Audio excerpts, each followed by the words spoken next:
Bonjour à tous et à toutes. Aujourd'hui, on va plonger dans le monde de la pathologie cervicale en analysant une lame d'histologie présentant une dysplasie de haut grade sur une biopsie de col utérin.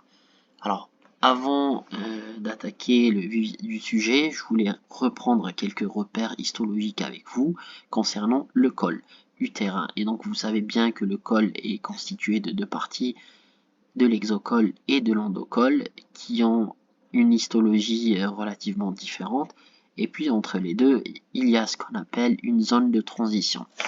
Donc commençons par la partie de l'exocole, qui est tapissée en surface par un épithélium malpigien.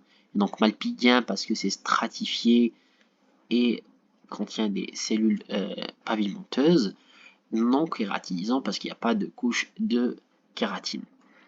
Et donc, ce qu'on remarque, au fait, c'est qu'il y a un certain gradient de maturation. On voit que, en partant de la base, donc de la première couche qui est en contact avec la lame basale, vers les couches superficielles et puis la lumière, on voit bien que l'aspect des cellules change. Donc, on a surtout pour la cis basale, au fait, un haut rapport nucléocytoplasmique et des petites cellules, mais surtout on voit seulement majoritairement le noyau, et puis on a la couche parabasale où on commence à voir apparaître légèrement un cytoplasme, et ainsi de suite en se dirigeant vers la superficie ou vers les couches superficielles.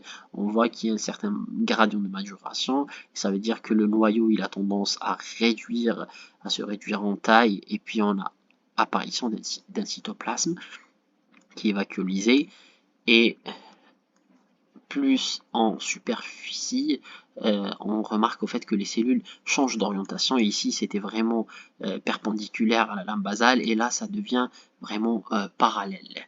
Et dans ce cas-là, on n'a pas de couche de kératine. Cet épithélium repose donc sur un chorion, qui est un chorion classique fait de fibres de collagène, de quelques vaisseaux et de fibroblastes.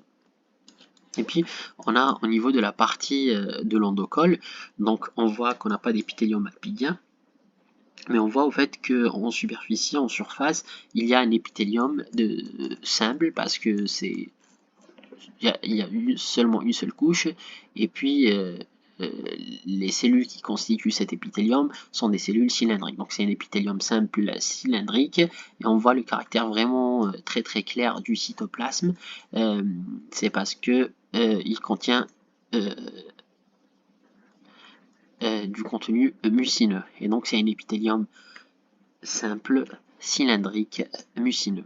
Et autre remarque aussi d'un point de vue histologique, cet épithélium de surface, parfois il s'invagine au niveau du chorion pour donner naissance à ce qu'on appelle des glandes endocervicales, qui sont présentes seulement dans la partie endocole et pas dans la partie exocole. Attention, ce n'est pas des glandes endocervicales, mais simplement des vaisseaux.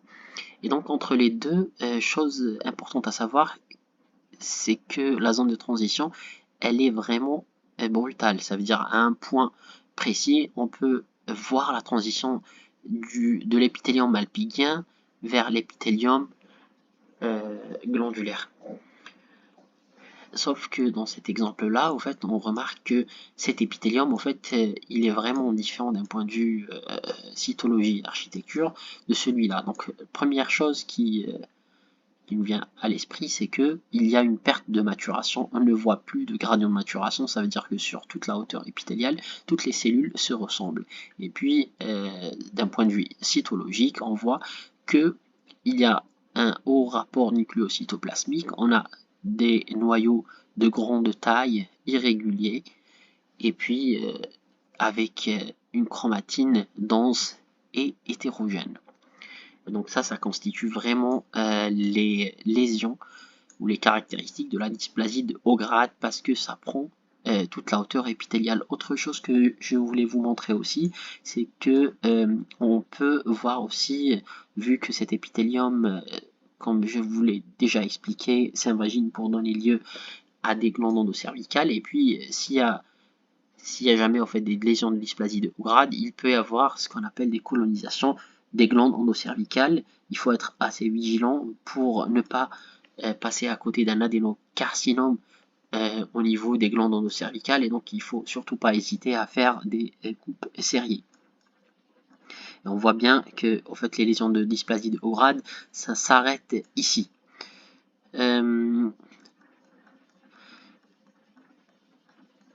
Et après, pour la dysplasie de haut grade, on est censé avoir des lésions vraiment limitées au niveau de l'épithélium. Il ne faut pas se faire avoir par des artefacts, par des coupes tangentielles. Et il ne faut pas diagnostiquer à tort un carcinome épidermoïde infiltrant. Et donc dans la dysplasie de haut grade, je le répète, il n'y a pas d'image d'infiltration, mais ça reste limité vraiment au niveau de la surface, et donc au niveau de l'épithélium de surface. Si jamais vous avez du mal à trancher entre dysplasie haut grade et pas grade, d'ailleurs, qui sera disponible dans une autre vidéo, il ne faut surtout pas